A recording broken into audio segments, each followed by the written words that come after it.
Source: Xinhua 20170807-033628. Editor. And U.S. President Donald Trump speaks at a joint press conference with visiting Lebanese Prime Minister Saad Hariri, not in the picture, at the White House in Washington, D.C., the United States, on July 25, 2017. U.S. President Donald Trump said at the joint press conference Tuesday that he won't let Syrian President Bashar al-Assad get away with the horrible actions he has done. Xinhua and Bogu by Xinhua writer Yang Shilong, New York, August 6. Xinhua: Chinese Americans are weighing new immigration policy proposals endorsed by President Donald Trump last week that would reduce the number of people eligible for family visas and cut overall immigration by 50% within 10 years. The Reforming American Immigration for Strong Employment RAISE Act, sponsored by Republican Senator Tom Cotton of Arkansas and David Perdue of Georgia, would give preference to English speakers, educated immigrants, and high-wage earners by unveiling a merit-based system. Many Chinese Americans, who have strong traditional family values, are concerned mostly about the bill's elimination of the prioritization of green cards for adult children and extended family of those already in the States. The bill prevents parents from uniting with their children here, and that makes them more vulnerable as they already have difficulties in adapting to the adopted country. This is what I worry about the bill, Watchen Yue, who immigrated to the States 4 years ago, told Xinhua in a recent interview in Chinatown, New York City. Alice could agree no more with Watchen. The young lady from Los Angeles felt very frustrated with the proposed policy changes.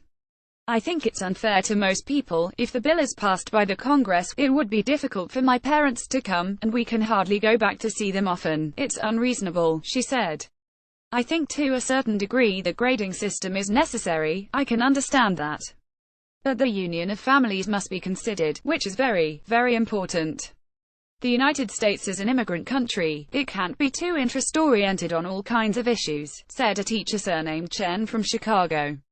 The overwhelming majority of Asian immigrants come to the U.S. through the family-based system, and those who come to the country on employment-based visas often rely on the family-based system to reunite with other family members, according to a report by HuffPost.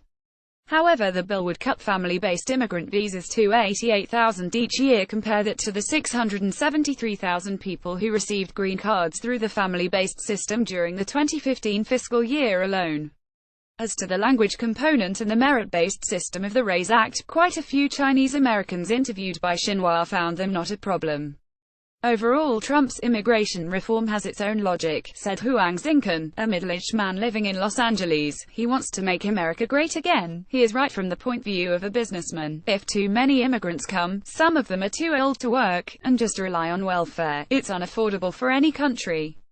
I think Trump's policy would be better, because all parties would get what they want, which means if you have a specialty you will be more recognized, said a white-collar worker from Chicago, surnamed Zhang. Zhen Miaozheng, who immigrated to the U.S. with family visa, believed the policy changes make sense too. You have to speak English relatively well. You should not live on just welfare. You have to contribute to the country. All the new immigrants should work hard to make a decent living here. There is no such easy thing like only bending down to pick up money. According to figures from the Department of Homeland Security, over 1 million immigrants were accepted into the United States for legal permanent residency last year. Many are low or unskilled workers are working in low-skilled jobs. More than 50% of all immigrant households receive welfare benefits, compared with only 30% of native households in the United States that receive welfare benefits, according to the White House. Xinhua correspondents Huang Hexan in New York City, Miao Jiang in Chicago, Huang Chao in Los Angeles contributed to the story.